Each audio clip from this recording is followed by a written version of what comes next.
பவானி சாகர் அணைக்கு நீர்வரத்து அதிகரிப்பால் அணையின் நீர்மட்டம் 102 அடியை எட்டியுள்ளது.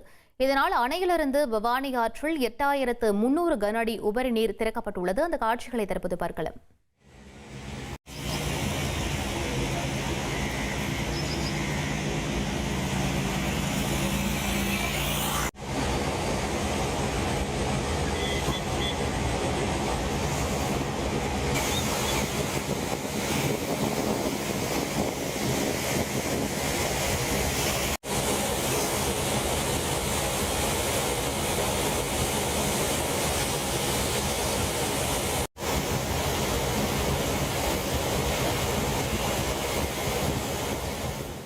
இது பற்றிய மேலும் விவரங்களை எமது செய்தியாளர் கனகராஜ் வழங்கிட கேட்கலாம்.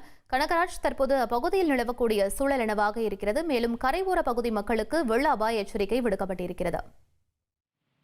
வணக்கம். பவானி சாகர் அணையை பொறுத்தமட்டில் தமிழ்நாட்டில் மேட்டூர் அணைக்கு அடுத்தபடியாக அதிக நீர்த்தேக்கம் கொள்ளளவு கொண்ட இரண்டாவது பெரிய அணையாக விளங்குகிறது. இந்த அணையின் மூலம் ஈரோடு, திருப்பூர் மற்றும் கரூர் மாவட்டங்களில் உள்ள 2,47,000 ஏக்கர் நிலங்கள் பாசன வசதி பெறுகிறது.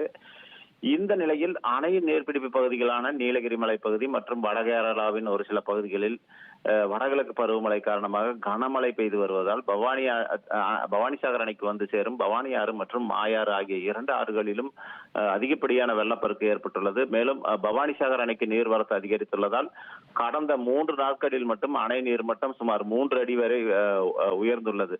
இந்த நிலையில் அணையின் அணையில் 105 அடி உயரம் வரை நீர்த்தேக்கி வைக்கலாம் என்ற கூட அக்டோபர் மாத இறுதி வரை 102 அடி வரை மட்டுமே நீர்த்தேக்கி வைக்க வேண்டும் என விதிமுறைகள் உள்ளது. இதன் காரணமாக இன்று காலை பவானி சாகர் அணை நீர்மட்டம் 102 அடியை எட்டியவுடன் அணையிலிருந்து பவானி ஆற்றில் கீழ்மதகுகள் வழியாக 8300 கன அடி தண்ணீர் உபரிநீர் வெளியேற்றப்பட்டது. மொத்தம் அணைக்கு நீர்வரத்து 9300 கன அடியாக உள்ள நிலையில் பவானி ஆற்றில் 8300 கன அடி உபரிநீர் திறக்கப்பட்டுள்ளதால் அணையில் இருந்து சீறி பாய்ந்து நுரைபொங்க வெளியேறும் தண்ணீர் பவானி ஆற்றின் இரு கரைகளை தொட்டபடி செல்கிறது.